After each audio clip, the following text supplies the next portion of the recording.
cattle in our community is everything that we depend on. We are livestock keepers. It's everything to us.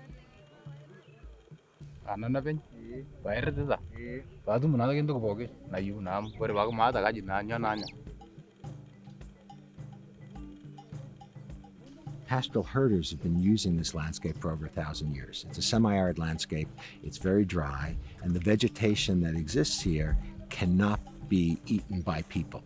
Instead, people have moved into this landscape and used their livestock to turn the vegetation into nutritional products that people can use.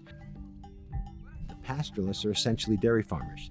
They move with the rains so that their animals are eating nutritious grass, and they cycle around the landscape. Over time, as their populations have grown and as Kenya gained independence, they become sedentarized into group ranches. And that constrains their movements so they're no longer as free to follow the rains to maximize the growth of their individuals and their herds. It's a system with rain, the animals will grow; drought, the animals will die; rain, the animals will grow; drought, the animals will die. Now we have a very short time of rain. The long time is drought time. There is some problems during the dry seasons. Most of the cattle are going to die. In 2017, everything was heightened because it was a perfect storm. What happened that year, that the Laikipia is green. Isiolo decided to come to Laikipia. Samburu decided to come to Laikipia. Baringo decided to come to Laikipia. Communities from far away have historically used Laikipia as, for want of a better word, their shock absorber in the droughts. And in general, there's been a wink and a nod between the pastoralists and their neighbors, where there's been some tolerance. But that all evaporated during the last election cycle, when 150,000 extra cows arrived on the landscape.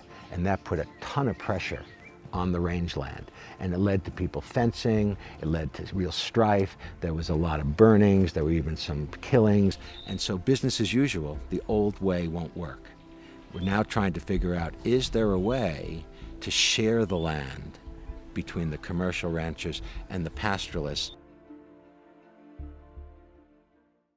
The Kenyan land tenure system was obviously designed by Europeans for Europeans. So the group ranch was basically designed to give a collection of families who were closely related or had historically lived together in an area titles to the land collectively. That collectivization, for want of a better word, inbuilt into the system a couple of shortfalls. The most important being, no one person has concern about where cattle graze, livestock graze, and where they're going to graze tomorrow. And it sort of led to a type of tragedy of the commons. The land can't grow, but the people are growing and becoming many. And cows and all animals are becoming many. The idea of business as usual being over and trying to come up with new ways to use the landscape for both the benefit of the commercial ranchers and the pastoralists emerged independently among lots of different landowners. The commercial ranchers realized it's just too risky to go through this boom and bust tension every few years when there's either drought or an election cycle or another perfect storm. So it emerged that everyone was looking for new ways of business. So one of our goals in our research is to look at one of the sharing schemes. And the simplest sharing scheme is leasing the land. So a pastoralist will bring his cows on and he will pay a management fee, X shillings for Y days per cow. Land leasing and leasing grazing on Mpala started very much as a reaction to a challenge from our neighbours that they had more livestock than their land could support, and Mpala had more land than their livestock needed. People now just discuss together, the ranchers and the neighboring communities sit down, make a committee, and the committee is the one who will control the number of cattle inside the ranch and the number of cattle are outside.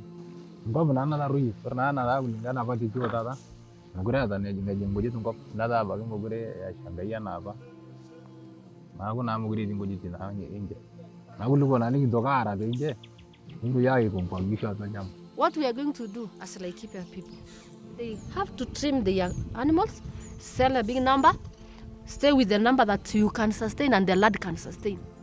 But the solution is people from Laikipia has to stand firm. Because, one, we are not the one who rains or give rain. It's God who gives rain.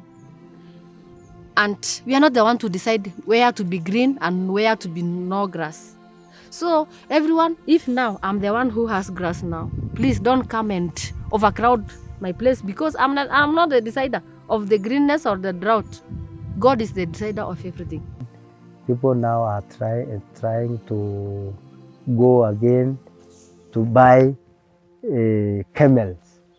Camels are another kind of animals that can succeed with drought. Nada ne vai ngala ki jara ji na gara munye na na nya ti gari.